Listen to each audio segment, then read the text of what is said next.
everyone, welcome back to Sunny Live Share. Thank you so much guys for tuning in. Well guys, I'm back again with the Mzansi Celebrity Stories and namhlanje sikhuluma ke ngabadlali lapha yana ke kumkhokha.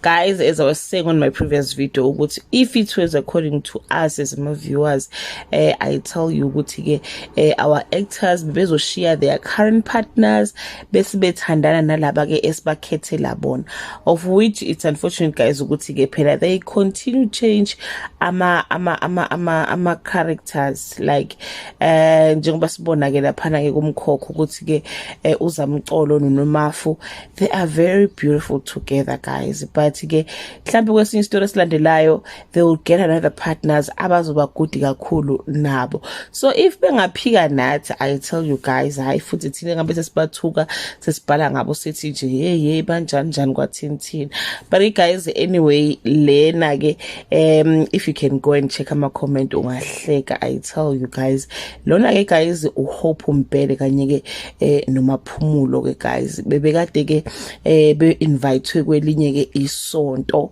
la ke esibabona khona ke bemile phambili uNameps ekhuluma ke uNomafu noma ke uHope Mbele eseceleni kwakhe, like abantu bebabona le guys, they just wish they can be a couple, of which we don't know guys. We angazi ngize kuthiwa uNameps like abekho the transparent ngema relationship abo, asazi ukuthi uthandana nobani. No Hope Mbele we don't know ukuthi uya date or aka date, but nje bonga-check ama comment you will see nje ukuthi abantu shame because bafuna ukubashadisa futhi hayi mangathiwa nje contribute imali bashade bangahamba baye khona.